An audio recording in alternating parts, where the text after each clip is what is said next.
Good afternoon, dear colleagues, and indeed we have a chance of having very diverse perspectives this afternoon. So I would just invite on the stage our Minister, Baiba Braja,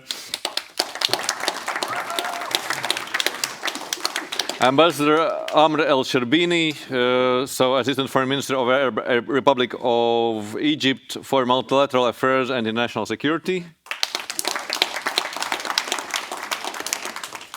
Ambassador Vanessa Frazier, the permanent representative of Malta, but I would be remiss not to mention that she's also the incoming special representative of the UN Secretary General for Children in Armed Conflict. Dr. Juan Bataleme, State Secretary for International Relations at the Argentinian Ministry of Defense. And Mr. Dhruva Jaishankar, Executive Director of the Observer Research Foundation America. And indeed, I feel privileged being on stage with you because we have managed to have a panel composition which is indeed reflective of the United Nations. We do have one way or another representatives of the 5 regional groups of the United Nations. I think this is a very important aspect because when we're talking about the fragmented world, then it is also important to discuss how united is the United Nations. And what is the role of the United Nations in this world? Because there has been quite a lot of doom and gloom. There has been calls for change at the United Nations, and I'm sure that we'll have plenty of discussions also on one of the key institutions of the United Nations for upkeeping international peace and security, namely the UN Security Council. I did the math. On average, the countries that the panelists, one way or another, are representing in the United Nations is that on average the respective countries have been 5 times on the UN Security Council since the establishment of United Nations, with the exception of Latvia, because Latvia for 46 years of UN's existence simply wasn't able to be part of that community. And very recently Latvia has been for the first time ever elected to the UN Security Council. So, Madam Minister, I would like to start with you and ask your perspective on the situation of multilateralism and whether this doom and gloom is well placed, misplaced, and how much UN should be adjusting to the realities that are very much different from 1945. Great to have you all in Riga. As you know, a joke goes, Brit, American, and so on and so forth went to a bar. So we have Indian, Argentinian, Maltese, Egyptian, and Latvian meeting in Riga. So I think that's, I quite like that. The UN, I think for us, for Latvia, again, we were established in 1918 as an independent country, like other Baltic states, Finland, and quite a number of other nation states in Europe. And we were the only 3 states, the Baltic states, that were members of the League of Nations, but didn't become founding members of the United Nations. So the significance for us of the UN was actually much bigger than for many other nations in the world. The fact that our flags were not there at the UN headquarters or Geneva or Vienna, the fact that our lobby group, the Baltic Appeal to the UN, had to really lobby hard for the Baltic case to be heard, that the US, UK, and many other nations in the world, states in the world, never recognized the Baltic occupation, the Euro, and inclusion in the USSR. It was all forming a sort of feeling of having the state, having the nation, but not being recognized again. So in 1990, when the restoration of independence took place, it was one of the first tasks on the way to sovereignty to become members of the United Nations. Happened in 91, in September, on the same day as South Korea and North Korea joining the UN. So the big sort of change also took place on Asian continent, not just, you know, the geopolitical realities were also there. So from there on, our task was, of course, to fully integrate into the work of the international institutions, which were very much part of the heritage of the post-Second World War arrangements. And that's, you know, regionally, that was, of course, the European Union, it was the Council of Europe, it's the NATO, which is a regional security organization under the UN Charter, very clearly in NATO's statute. And then, of course, within the UN itself, the sort of rule is that you compensate for the size with the same level of decision-making, one vote, one country. And thus, being member of the Security Council for the first time for us is part of the same way of assuming sovereignty, of contributing to the world stability, of making sure that actually those institutions that we have created that has guaranteed peace on the European continent, such as NATO and the others, that actually are maintained. And now there is a change happening. There is a change happening. We see Russia has violated the very basic rule of the United Nations. We see the use of armed force is much easier in various places in the world. So the question is, do we adjust? Do we try to stay as we are? If we adjust, then what do we adjust? For the Security Council reform, we need unanimity of permanent members. Who is naive enough to think that there will be that vote? On what? So the only things that we can do is actually to make use of the UN Security Council, to make the work methods, to make the efficiency, transparency, and everything possible, to bring the cases of veto to the UN General Assembly, to make sure that the world community sees, to make sure that the UN Security Council is the main table in the world where the most important issues are brought to and heard, whether that's the airspace violations, whether that's the unjustified use of force, and so on and so forth. And I think that is something that we will be very committed to. But also, in our view, the threats of today and tomorrow are also beyond the military use, the non-military threats. You can call them as you want, emerging, disruptive, you know, so on and so forth. But they are also threats to peace and security, whether that's cyber, whether that's use of AI for military means, and so on and so forth. So we had a number of very interesting events this autumn. Korean presidency brought the use of artificial intelligence for military purposes to the UN Security Council. We have had a debate on maritime security. Again, important for us all. And I know that Indian position, when they were on the council a couple of years ago, was quite skeptical about this, preferring to deal with the very traditional military threats. But the world is changing, so I think our role will be actually to try to, while strengthening our own security and sovereignty, also bring those issues that are important for other parts, for the groups of other countries, to the council. Thank you. Ambassador Sherbini, I think that Madam Minister already referred to these different perspectives from different regions, what should or should not be on the agenda and how it should be addressed. From your perspective, how much is it important to strive for common values? Because clearly different regions, different countries have their own perspectives. How much is it important to strive for something that is common, and how realistic it is? Well, thank you, actually, and it's a pleasure to be here and to take part of this panel and to discuss such important issue. Actually, Egypt is a founding member of the United Nations. We joined since 1945, and the UN has a special place in our foreign policy. It was always this place that we want to keep safe, to bring our voice for the General Assembly, when you have all member states having one voice, one weight.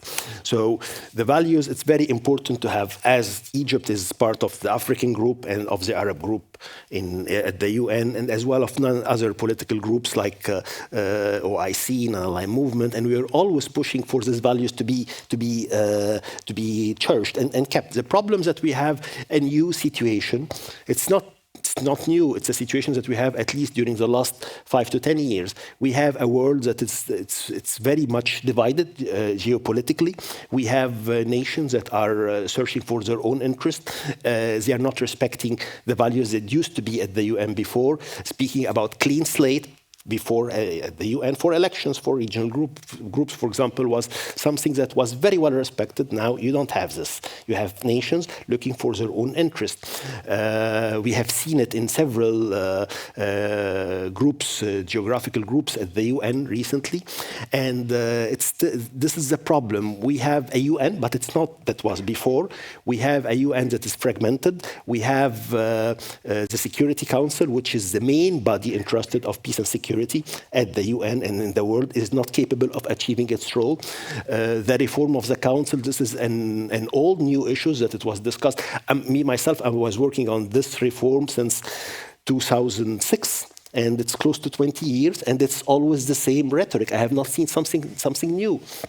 So we need to move. It's not just an issue of numerical or numbers, but it's an issue of working methods. And that's why we need to keep the council, even if we have a P5 that are using the vetoes and not allowing the council to express its positions. We need the role of the E10 and those elected countries who are representing really the international community to bring the voice. And this is actually was our position a long time ago. When we were used to face vetoes, we used to go to the council and present a draft resolution. We know that it will not pass, but we make it for the political reason. And then we take it to the General Assembly in order to have the international community agreeing on a value of ending occupation, on a value of stopping aggression, on a value on not using unilateralism as a way to impose policies at the UN.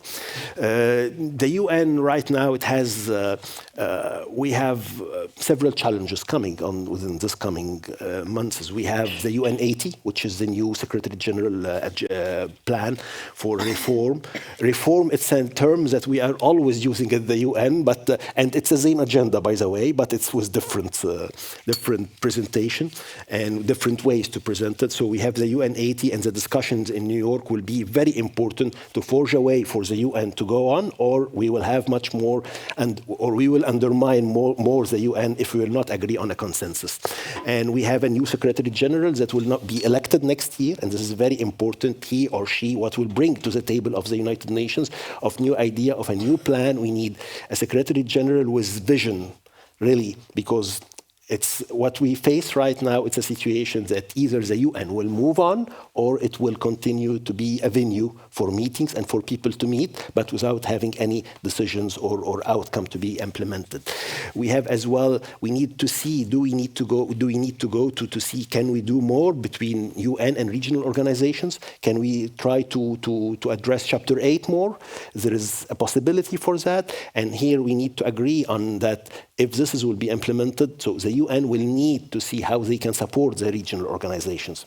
This is something that we were very interested to discuss when we were on the council in 16-17, and we were trying to push this idea of having partnership on peace and security between the United Nations and the African Union based on Security Council mandates.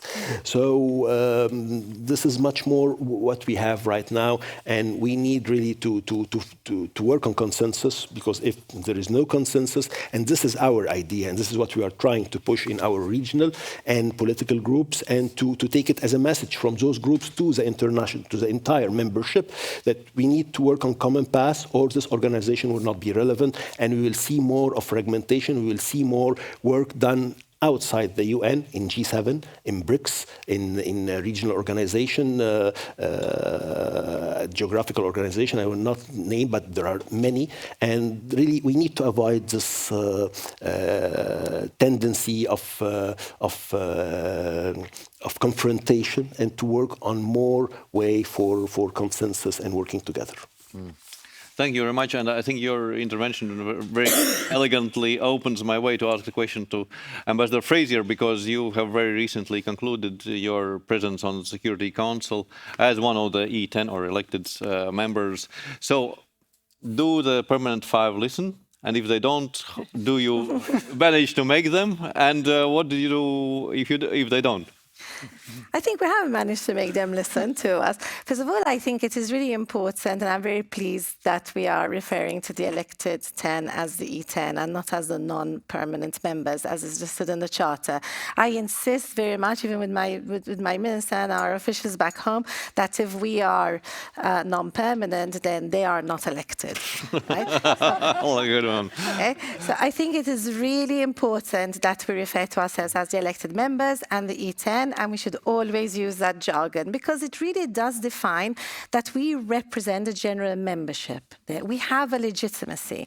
So one of the things when we used to be in our close consultations and negotiating, because the real work of the Security Council happens in the closed consultations, right, in conclave. Not what you see at the chamber is the Security Council show, basically where you go and you read your set statement out and is aired on UN TV. But the real negotiations happens all behind the scene. And when we are there, I used to remind the other elected members that we campaigned for this, right? We went round the geographic members, the different member states, and we told them we are aware of the responsibilities and we are ready to bear the burden of it. And whilst we have priorities which are given to us by capital, we have one responsibility which is entrusted to us by the Charter when we are sitting as a council member, and that is the maintenance of peace and security. So that has to be at the forefront in our mind. And I think what defines, what separates the difference, the main difference, apart from, of course, the veto power, but the main difference between the permanent and the elected members is the fact that we feel very strongly the accountability towards the general membership because we have campaigned, we have made, we have to set what our priorities are, set what we're going to focus on, what our programs would be. So the elected members feel very much that responsibility and that accountability. So when we are negotiating with the permanent members, we have to keep in mind that there is this perception that the elected members don't have any say or cannot have, cannot make a difference. But it's not true. If you look at the working methods of the council, first of all, the elected members make up 2/3 of the council. In order for a resolution to pass in the council, you need at least 9 affirmative votes. Therefore, when a permanent member is trying to push one of their own priorities, one of their own resolutions, they need us. They need the E10, right? They need at least 9. They need 8 of us if they're one of the votes. Okay, so each side needs each other. So we must not come with that perspective. When we were campaigning for the council, our election was in June of 2022. February of 22, we know the Ukraine war broke out, the Russian invasion of Ukraine. There was a Russia veto in the council, and it was considered that the Security Council was stalled, that nothing was frozen, nothing could be done. And we were always asked this question: why are you going to go on the council? The E10 have no say. And I used to say, the E10, if they are united, could be a 6 veto. And I remember many rolling their eyes and saying, poor naive woman, she doesn't know what she's talking about. But we proceeded to prove it. The E10 did make a difference on many files. The E10, first of all, are a moral balance and a moral compass on the council. Absolutely representational of the general membership, whilst there are individual priorities, of course, but very representational of the council. Introduce thematic teams, very importantly, as the minister stated herself also. The threats to international peace and security are not just the traditional umbilical ones. There's the security, climate security nexus, there is AI, there's cyber. There are many new threats that invariably it is the elected members that bring on. And what we are seeing is that this is a baton which is passed on to another incoming. So when we introduce sea level rise, and then when we go off, we see which other perhaps European member that comes after us will take on the security climate nexus, and it's the same for other elected members. So there are themes which are carried on in the council by the elected members. There is a very important role of the chairing of the subsidiary bodies. We cannot give it enough importance. Years ago, the permanent members, I think the permanent members gave the chairing of the bodies in the hands of the elected members to keep us busy, little children with toys, so they won't get up to any, naughty ideas in the main council. But in reality, those bodies are very important, and we can be very impactful in it. Malta had the role of being the JCPOA facilitator. We also chaired 1267 sanctions committee, which was Al-Qaeda, Daesh, and we chaired children and armed conflict. We had ground-breaking resolution, records-breaking resolution on children and armed conflict, apart from the unanimous passage in the council. We had 111 co-sponsors from the General Assembly, which shows that the general membership is interested in the work of the council, because when you have 111 members that co-sponsor a Security Council resolution, it shows that the general membership is looking to us, is looking to the elected members, and that we are representing them.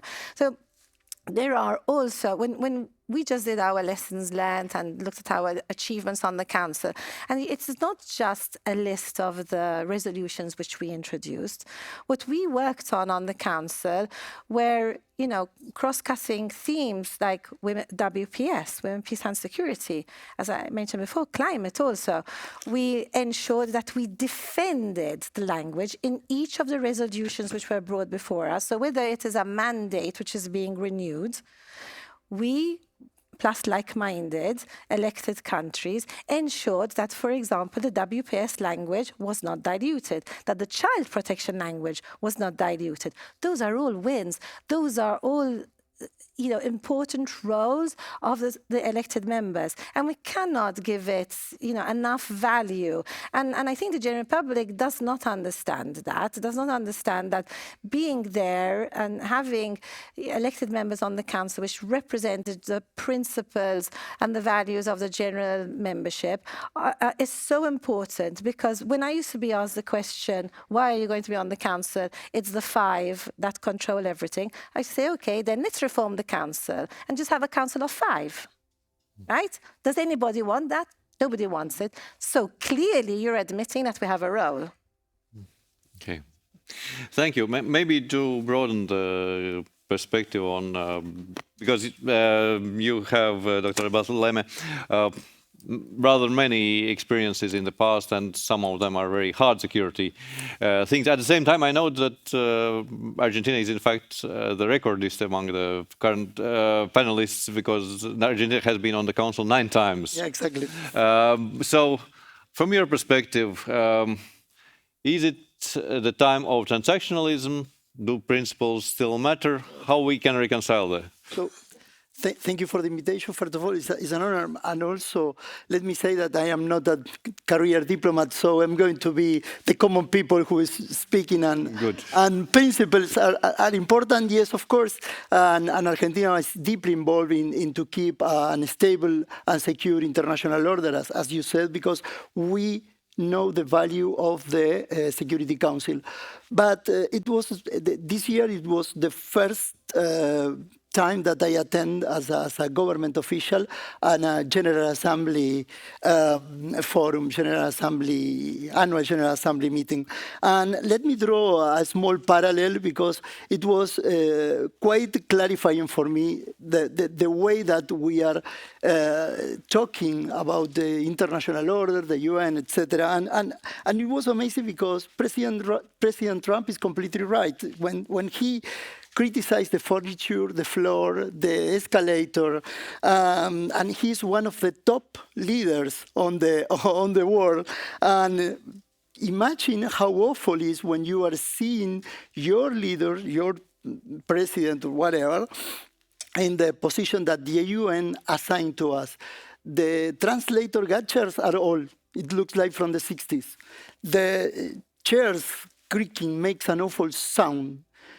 The lights are awful.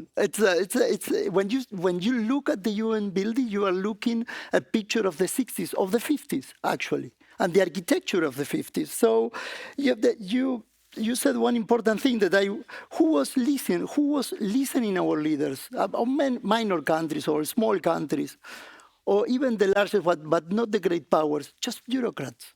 No other leader were engaged listening what other leaders are saying. So it was crazy for me. So the building itself, what is it inside is all, even the people look a little bit old. True, it's true. So let me tell you one thing. If the building created to maintain the rule-based international order is in disarray but still work, right? What can we think? What can we say about the international order itself? And this is important because conversation, all the important things that you said about multilateralism and the evolution of multilateralism, the conversation about multilateralism is split in two. One is the autocratic conversation and the other one is the liberal conversation. And this is how the international order inside the UN can be described.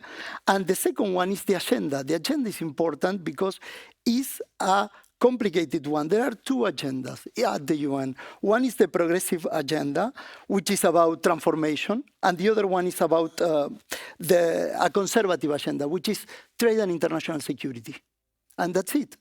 And one thing that is important that maybe for the common people, the first agenda is important, but in reality, the second one is even more important because it's about survival.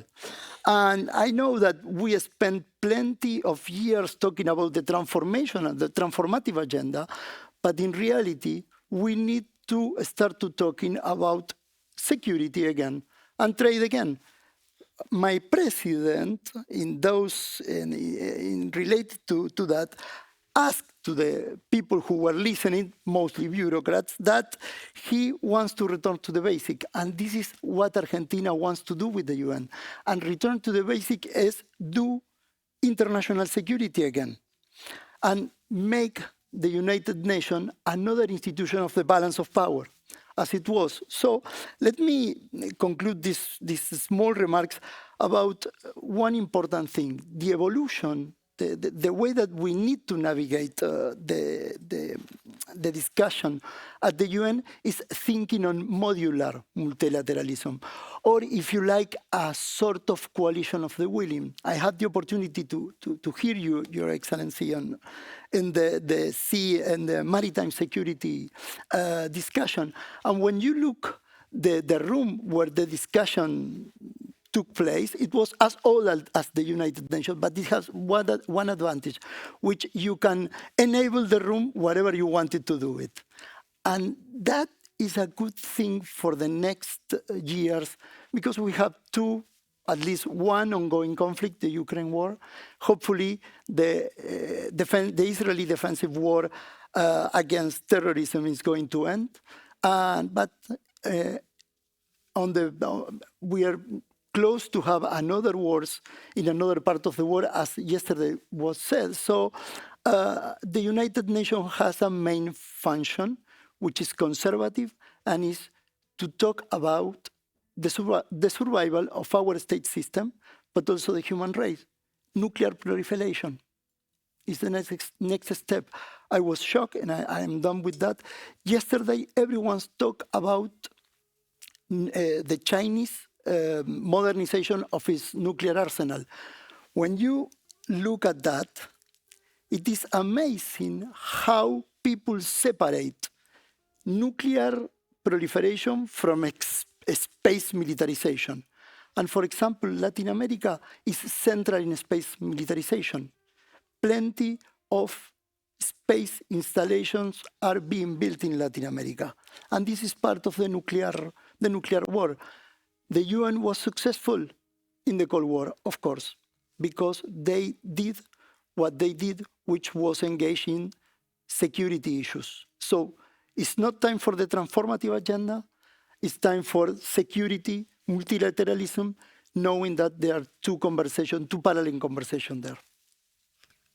Okay, thank you. Mr. Jaishankar, maybe to feed on this perspective, also broadening the picture on conservative versus more aspirational agendas, how should the world navigate all of this multipolar competition as well? Two countries that have not been mentioned yet is also US and China. Well, China was just mentioned. How do you see their interactions playing out? Because I know that you have been writing about this as well in your... In fact, one word which I didn't mention yet is in one of your papers you referred to UN as legacy institutions. Maybe it's also overlaps with the previous interaction, but... I don't recall. I may have, but I don't recall. But first of all, thank you. Thank you for having me here. It's my first time in Latvia, and it's a real pleasure to be here. Thank you, Minister, for inviting me to this. I also have, I think, the advantage a little bit of I'm not only not a diplomat, but I'm also not an official, so I have the ability to say lots of things here. Look, I'm going to just take a step back and just put the UN in a little bit of context in terms of the international order today. We are now in the post-Cold War order. We can argue about what we need a better term for it. I think we can all agree about that. But we are now somewhat removed from the immediate post-Cold War world, let alone the Cold War. And this world order is, I think, defined. If you were to step back and say, what are the chief characteristics of this international order? It is primarily one defined by US-China competition. Right? Today, the United States and China are the two largest military and economic powers and are showing a growing willingness to use that power. And actually, the previous panel discussion, discussed Europe's role in that respect. Now, a few, I think, key sort of unusual, paradoxical aspects of this, even though we live in this world of US-China competition. One, it is obviously a very globalized context. It's very different from the Cold War in the sense that the US and China are amongst the two large, they trade a lot with each other. You have 200, 300,000 Chinese students in the United States. You have a very significant integration of supply chains between these two competitors. Secondly, in a weird way, the US and China are both indispensable to all of us. The US is indispensable as a market, and we are all facing we're understanding that on a day-to-day basis when the US slaps tariffs on different countries. It is very difficult for all of us to find alternative markets. We're now trying to do that, whether it's internal EU trade, whether it is between India and EU or Mercosur and EU. But the US is currently somewhat indispensable. Also, of course, as we're seeing in conflicts in Ukraine and in the Middle East and elsewhere and in the Indo-Pacific, the US remains indispensable in many respects as a security provider. At the same time, China is indispensable as a producer. China now produces more, and if you just look at manufacturing output, more than any country in history, barring a brief period after the World War II, where the United States had this share of manufacturing power in the world. And so we have these strange situations where we had a few years ago an India-China conflict, and yet India's imports from China were increasing at the same time as Indian troops were mobilizing against China, right? So this is, I think, a very sort of strange paradoxical aspect of all of this, that in their own way, in the near term, in the short term, the US and China remain indispensable. And I'd say the third sort of strange paradox about all of this is that at this point of time, neither the US nor China is interested in building an inclusive international order. The US is, and it's not just Trump, although I think Trump has accelerated some of these trends, is resetting the terms of globalization and renegotiating what were long-standing understandings when it comes to alliances, when it comes to trade, when it comes to immigration, when it comes to multilateralism, and when it comes to intervention. I mean, it seems very quaint now when we look back. 10 years ago, the United States was pushing R2P, responsibility to protect, and the Libya interventions and things like that. That seems a world away today. At the same time, China is not really very capable or all that interested in creating an inclusive international order. And if you want evidence of this, just look at the September 3rd parade that was held in Beijing, where the chief invitees were Russia, Pakistan, North Korea, perhaps the three countries closest to China. Its vision for an international economic order is the Belt and Road Initiative, which is, again, hardly an inclusive one, very different from the Marshall Plan or something that was the United States, or the Bretton Woods agreements that the United States sponsored and supported in the immediate aftermath of World War II. So this is, I think, the context in which we are talking about the United Nations and the rules-based international order today, which is a very difficult one. You have two major powers, neither which is very interested in creating an inclusive international order, which are integrated with each other, using their market or their production capability as leverage, and that is, I think, sort of the place we're in. Now, bringing us to the United Nations. In some ways, congratulations to Latvia for being elected to the UN Security Council. Also, my condolences to Latvia for being on the UN Security Council, because it's a tough position to be in. There's a lot more scrutiny on every vote, on things you don't, Haiti, some places that you don't think will matter for Latvia. It's important. It's very important, yes, but suddenly people will care about what Latvia thinks about Haiti, right? So it invites a great deal of international. Rubio, actually, in one of our first conversations, spoke about Haiti, so Haiti will be important. So what I'm saying is there are parts of the world that you may not think about day to day in Latvia, which Child protection mandate in it is very important, for example. We're working on a new mission there. no, all of that. They're not full name. But what I'm saying is, sitting in Riga, that's not something most people will be thinking about on a day-to-day basis, and yet suddenly where Latvia stands on these issues will become very important. But I think a few issues, and some of them were raised by people who have worked very hard at the UN in New York and in various other ways. They know it much better than I do. But I think a few things to keep in mind over the next few years as Latvia is on the Security Council. One, this is a body that meets more than ever, actually, and passes fewer resolutions than any time in its history. So it's again, the strange, you're going to be in for a lot of meetings, but fewer things will get passed. I think sometimes a win will simply be dampening conflict rather than preventing conflict. And that, I think, may be, in some context, a way to look productively at what the UN can do. That being said, as many others have pointed out, the UN Security Council has been found wanting in various ways, not just on Ukraine, not just on Gaza, but on Syria, in Sudan, in Myanmar, in many other conflicts around the world. And not to mention a number of new issues. We mentioned nuclear non-proliferation, which is something the UN Security Council did a lot of work on, particularly in the 1960s and onwards. But when you're talking about the pandemic, we're talking about climate change, talking about new technologies, in many ways the UN Security Council's mandate does not neatly fit into these things that matter very much, as the minister said, even for traditional security. To make matters even worse, some areas where the UN Security Council was, again, very important are being increasingly privatized, peacekeeping being one, and multilateral aid being another. And increasingly we're seeing in places like Gaza, in North Africa, that we're seeing private companies filling some of that void. And in other cases, other regional institutions, the AU, African Union, is taking up a much bigger burden in peacekeeping, for example, in the African continent.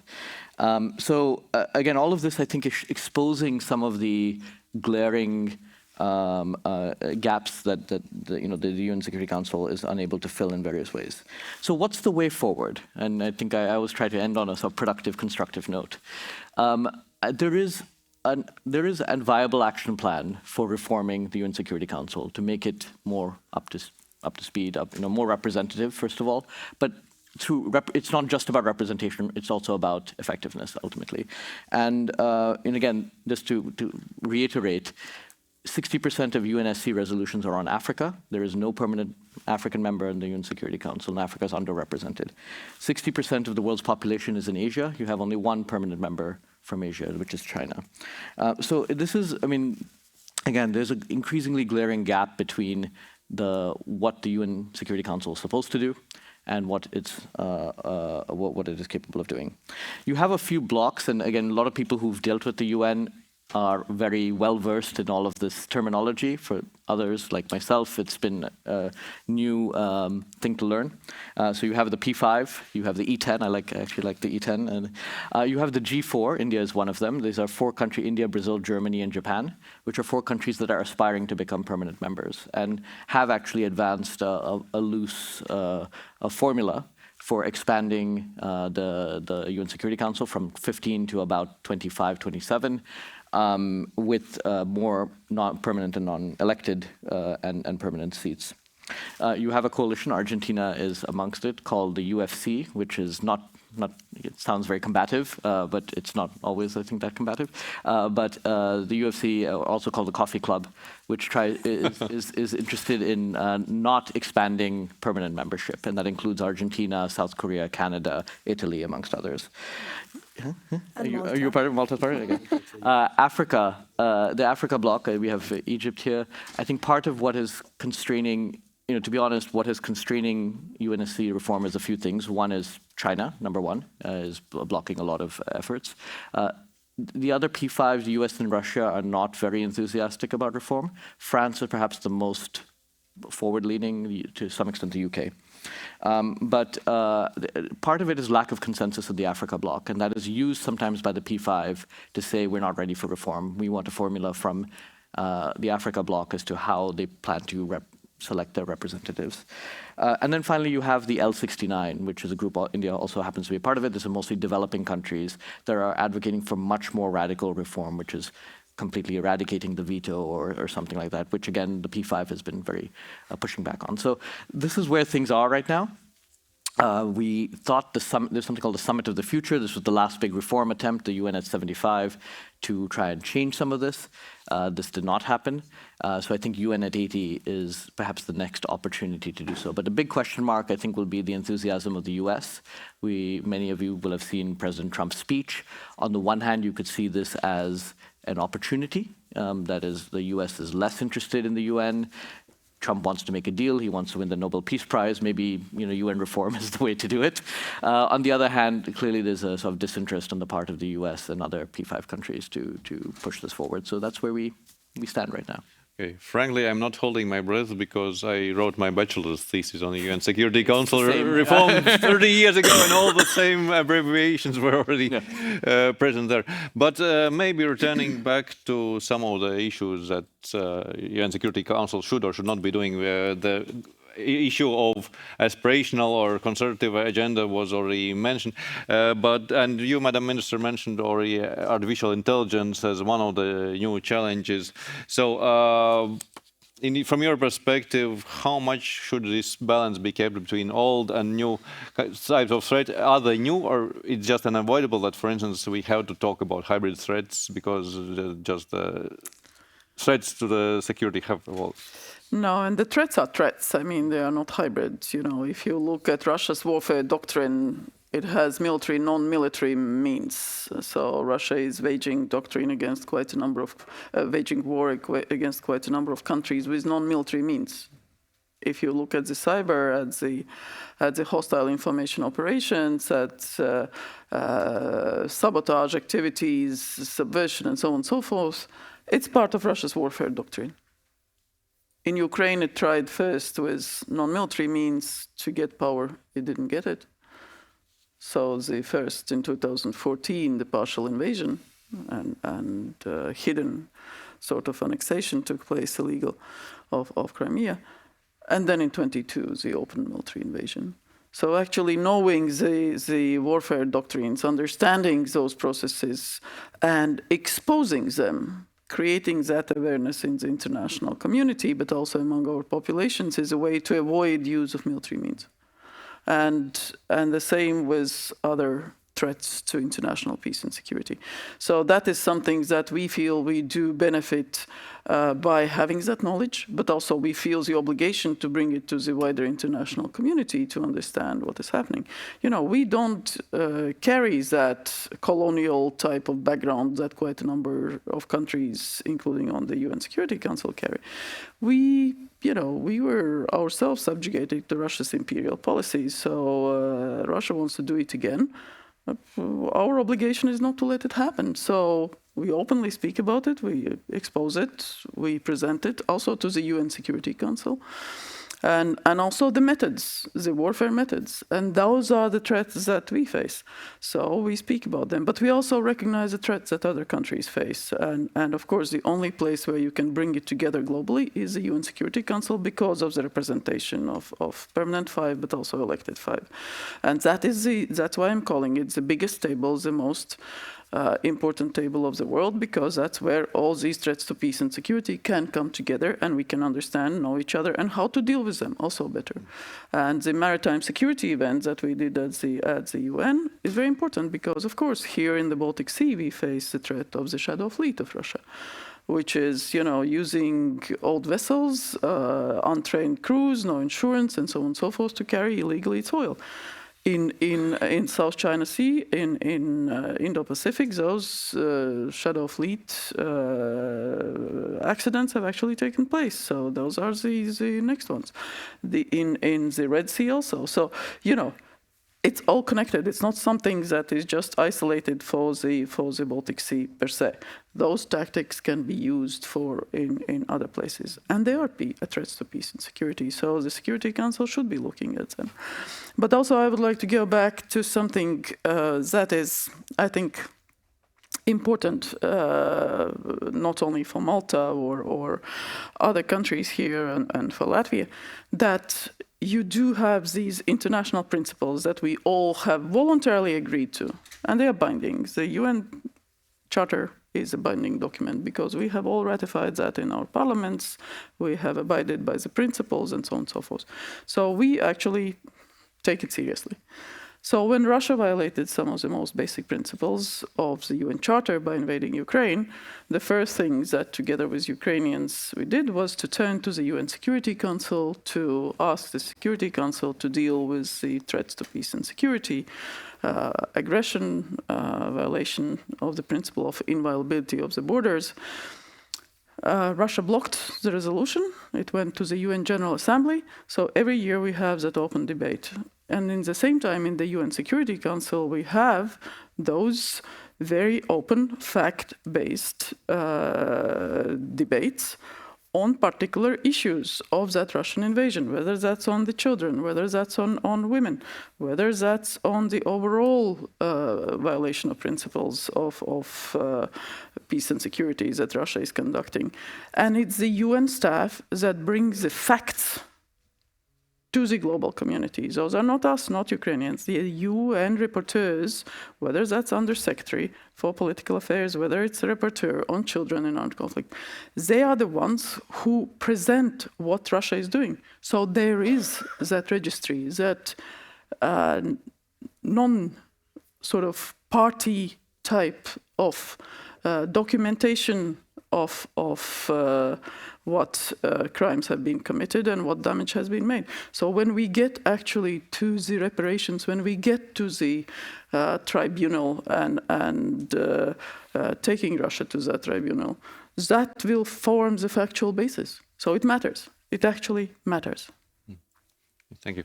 I still have a number of questions, but I would like to give a chance to, yes, I'm happy to see the audience that has if you could just wait for the microphone. Klaus Wittmann, Potsdam University, and a former Bundeswehr general.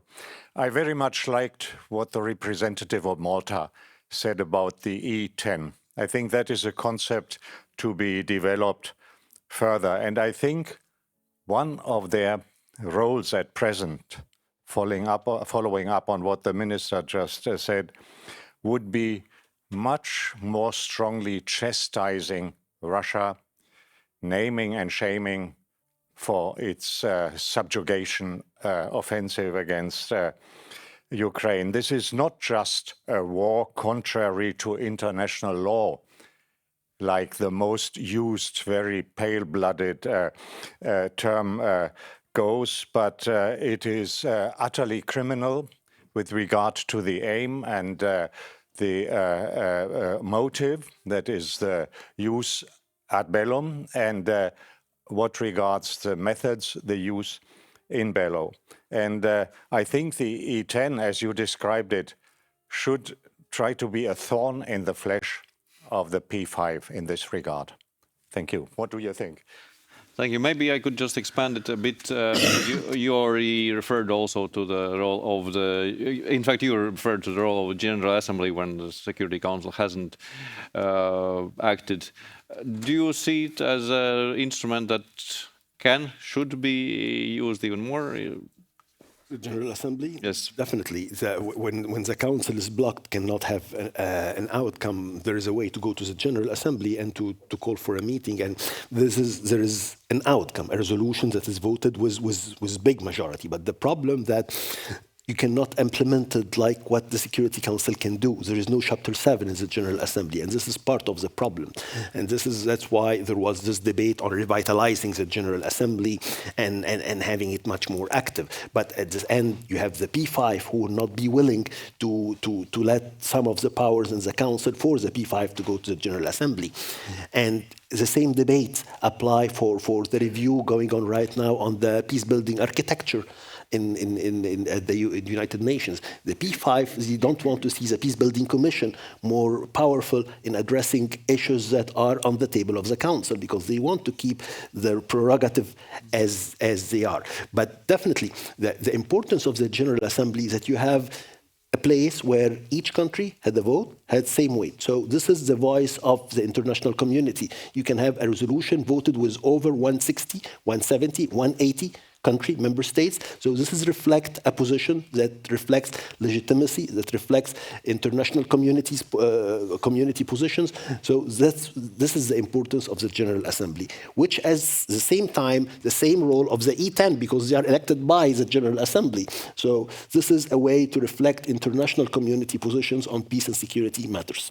Maybe just to complement on that, have you seen this as a deterrent effect on the P5, that this possibility that an issue gets to the General Assembly gets them more flexible with respect to when it still is in the Security Council? Malta was on the core group of the veto initiative resolution, which is what it's called, and we believe very much in it. And it has lost a little bit of its importance now. But at the beginning, we did see that it was more costly for a permanent member to exercise a veto because then it would have to go to the court of GA opinion, basically. So you have to address the General Assembly, discuss, say why the initiative, whatever the vote was vetoed, and then hear the opinions of the other membership. And there could be a resolution or the same resolution voted on in the Security Council and in the General Assembly. And it is simply a moral win, as you said, because the difference, what makes the Security Council so important, and we cannot discount this enough, and why membership of elected members is so important to the Council, it's because every decision of the Council is immediately binding on all member states, right? So this is why it is so difficult to negotiate anything and to achieve any outcomes in the Security Council, because whilst you may agree to even the same text in the Council of Europe or in the OSCE or in the General Assembly even, that text in the Security Council is immediately binding on all member states, and it formulates international law. So this is why it is important for elected members to be on the Council, because you can push back even the watering down of language. So we have protected WPS language, for example. We have protected maritime security language to ensure that UNCLOS is not diluted. So these are important wins and important contributions of the Council. So when it comes particularly to Ukraine, the elected members have taken a stance. We were in the presidency in February of 2023, and we had the first meeting, we chaired the first meeting on the first anniversary of the war, which was probably one of the most attended meetings that I've ever seen of the Security Council. We had people sitting literally on the floors of the chamber, and there was, a clear condemnation of what had gone on, because the General Assembly gave us the terminology that we can use for this war. It is illegal and unprovoked. That is what the resolution of the General Assembly states. So we can say it, and it is said, obviously, in our statements, that it is an illegal and unprovoked war. The elected members have also held joint stakeouts together about Ukraine. We have, so on the mornings or the 10 minutes, whatever, before any Ukraine, whether it's humanitarian, whatever meeting on Ukraine in the Security Council, the elected members have had joint stakeouts where they have spoken together in one voice about what they feel about this illegal and unprovoked war. So they have been united and they have spoken in one voice about it. Just a quick note also on the UN Security Council and the binding nature, especially on Middle East. Once the UN Security Council does pass a resolution on the Middle East, for example, on the peace in the Middle East, it actually carries significant weight. Yep. It is taken as a legal base for action for countries in the world. And the principles that are involved there matter. So today we look with a great hope and expectation at the peace plan that is taking shape in the Middle East between Israel and Palestine. And we hope that we get to that moment that actually does go to the UN Security Council, and it is supported by all. And that would be something that I think for international peace and security would carry enormous weight, enormous weight. I can't say the same things that we expect something like that happening on Russia's war in Ukraine, but I think on the Middle East today we do have a chance of advancing meaningfully, not only the process but the substance. Just sorry to throw a slightly discordant note into this, but to her professor's question on, I think there was a presumption in the question that the E10 would have a unified position that would, on Russia, for example, which would, I don't think, be the case in most circumstances. And it's not just on that issue, but on many other issues, there's unlikely to be a case.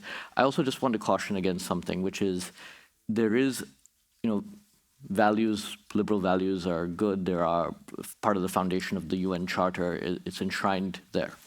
But there is also a great deal of skepticism in many parts of the world that sometimes those are used and interpreted selectively. And I'll give you an example. India, I think, considers itself a responsible member of the United Nations, one of the largest contributors to UN peacekeeping operations, has been a founding member from the beginning, even before it was independent. But one of the first major cases that went to the UN Security Council was 1948, when Pakistan-backed proxies invaded what was legal Indian territory. And this when India took the case to the UN Security Council in early 1948. And some countries, including at the time the UK, Canada, Belgium, amongst others, decided not to treat it as a clear-cut case of violation of sovereignty.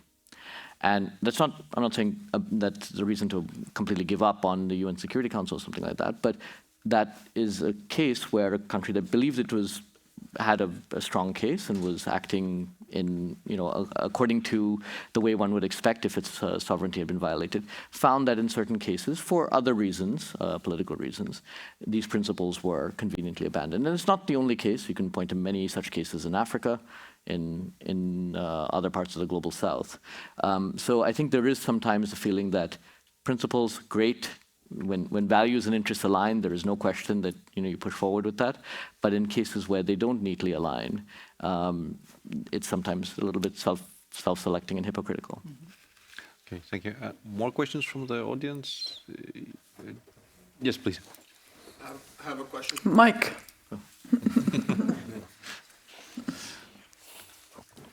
Thank you so much for the really diverse range of perspectives. I have a question for Mr. Jaishankar on how you see the strategic partnership between India and Russia evolving in the coming years, and how the views in India are evolving on Russia as a reliable security and a reliable energy partner. Thank you. Yeah. So, should I take that? Very quickly, I know we're running out of time. A few things. The India-Russia relationship is an old one, dating back to the Soviet Union, 1960s. It had its difficulties even early on, but has became a much more consolidated and important relationship. Now, I think there are three aspects to it today. One is Russia remains a major provider of defense provisions to India, including defense equipment that the Indian military requires to be in a heightened state of readiness, including for China-related contingencies. But just to put some numbers on it, prior to the annexation of Crimea in 2014, about 85% of India's defense imports came from Russia. The last 5 years, it's been less than 35%. So there's been a big drop. And it's for a number of factors. The war in Ukraine means that Russia obviously prioritizes that theater.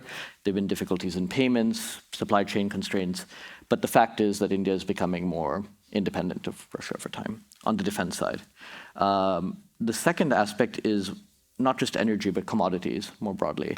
And the fact is today there is a global shortage of commodities. It was very interesting to hear the commissioner on the previous panel talking about one of the constraints to EU strategic autonomy is the fact that commodity prices, particularly energy, are so high.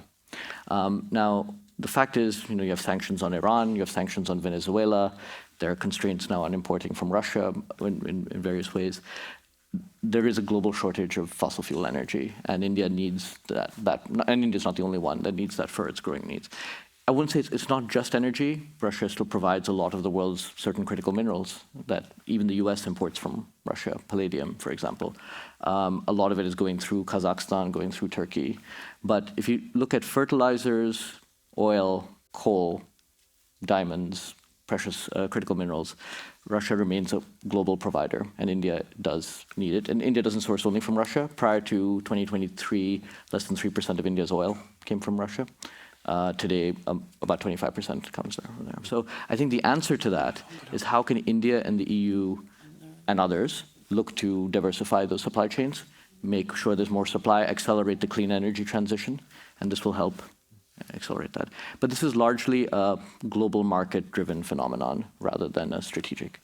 There's a third aspect which I will touch upon, which is India is concerned about the China-Russia cooperation that is taking place. It is now deeper than it has been since the 1960s, since the Sino-Soviet split. It is now, you're seeing collaboration in a variety of ways that we thought was not possible, like ballistic missile defense, for example. So it's a much more sophisticated, much more deep. President Xi and President Putin have met more times than any two leaders, I think, have met in the last 10 years. India is concerned about that because there are challenges with China and with Russia. And so keeping up that engagement with Russia remains an important part of what India is trying to do. I think for Europe, sitting here, it has actually proved useful in some respects. And I'll give you a couple quick examples. In September of 2022, there was some quite open nuclear saber rattling by Russia. And one of the channels that Washington and European countries used to communicate what the consequences of the use of a tactical nuclear weapon by Russia would be was through India. So having someone who's able to communicate in good faith with Moscow remains useful in certain contingencies. Similarly, when there were attacks on the Zaporizhia nuclear reactor, India was one of the countries working with the IAEA that was able to communicate to. So I do think that these are the realities of India's relationship with Russia. Frankly, India's relation with the European Union is becoming much stronger day by day, and we may have some major breakthroughs this year. But I think these are some realities to keep in mind. Okay, thank you. And since I have been given signs that it's time for us to wrap up, I don't think we can have a very far-reaching conclusions. I think this debate... When it finally became interesting, you are... I think what it shows is that UN Security Council is not a panacea. It's a very important tool. But it is a very important tool. Egypt as part of the African group, for example. We don't have another venue. We need to keep this high table in order for us to present our views. And that's why maybe I will a little bit disagree on the issue of the African position on the reform. We have a consensus, and there was a C10 summit in New York, actually, recently, and I took part in the summit, and there is enormous consensus on a clear common African position. The problems that you have, the intrigues of the ING. So the position is clear. We need to eradicate this historical injustice. We need to have 2 seats with prerogatives. This is once agreed. The issue of who will join, will be agreed upon. We will have methods, but we need to agree on the principle, which is not allowed for Africa to take yet. But I agree, India should be quite concerned on what I read in the latest Rusi report on Russia providing airborne battalion and training it in China. I think that's something that is quite a game changer for a number of countries in the region. But to wrap up, I think that the fact that in this discussion on multilateralism, we focus so much on the UN Security Council, I think it also shows how central it is still for discussions on the world peace and security. And not always that it would have the answers, but at least indeed when the principles and values and interests align, that it can make a difference. Thank you very much, and let's give a round of applause to the panelists. I would ask a distinguished panel to stay for a few minutes. I promise it will be not very long. And, you know, United Nations panel, second year in a row, surprises me. It's really interesting. So this is paradox. So a new brand for Riga conference. So first, 3 days passed like few minutes. That's unbelievable. In fact, 4 days, because we had a business forum this year as well. A few days ago, I was asked by journalists, what's added value to this conference, or conference in general? And probably this is kind of a bit Baltic Nordic question, you know, why to speak if everything is so self-evident, everything is clear? But then we start to do and realize, oh, oops, apparently our common sense or rationalities are different. I heard throughout conference there were not only one who said, oh no, Putin is rational. I do think we should really draw a line between rationality and having rational. In psychiatric clinics, psychiatrists are dealing with maniacs who has some rational as well. So I think we must be aware of this part. On focus of the conference, when we were speaking and trying to create this event, we realized that this re-merging of Europe is an essential thing to have. So you notice that we were very, when we put balance out of it, quite many proportion was to ourselves. But I'm very happy that we are ending this day with a bit more global context as well. So we realize that Europe can't do it all alone, and on transatlantic line as well. So this is a part. We were discussing, and we, I guess, agree, and definitely Minister repeatedly said, no gray zones, here is war. And that was some kind of message. Let's call sometimes, if you want, really gray zone activities or whatever. So we were discussing about those. We were discussing about core functions of NATO.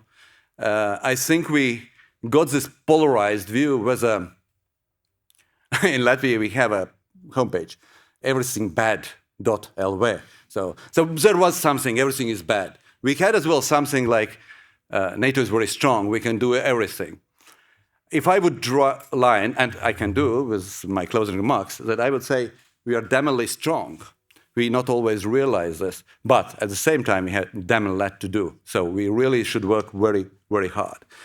And through conference we are changing our thinking. So by changing our thinking, we are changing reality. And we have realized how far we have gone in Europe during those 3 years. So this is something to take away. And finally, we heard as well today, when we have plans, we know what to do. We know what to do, how to support Ukraine. We know what to do with our economies. We have Drago report, and we heard today as well that not to let Drago report stay as a Drago paradox. So we must do, we must act, and that's my wish for the next conference that we already coming back with not totally, but hopefully totally different reality that Ukraine won, and we start to think about a new agenda in not only Europe, but including world. But those are not my final words, because the most important thing, I was thanking everybody who was speaking. I was thanking you who were asking questions and stayed until the last moment. So thank you so much. But there is invisible front or visible front, which sometimes we don't see. Those are all people working behind in our canteen, our volunteers, our technical support. So please, big applause to all the team supporters.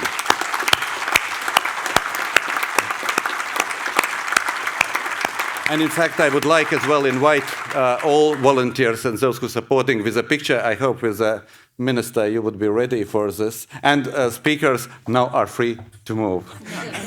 And let me thank the LATO. Every year the conference changes. This year we consciously had less high-level politicians and more not even experts, but really people who could do deep dives on the record, off the record, and quite a bit of media. So I hope you all found it useful.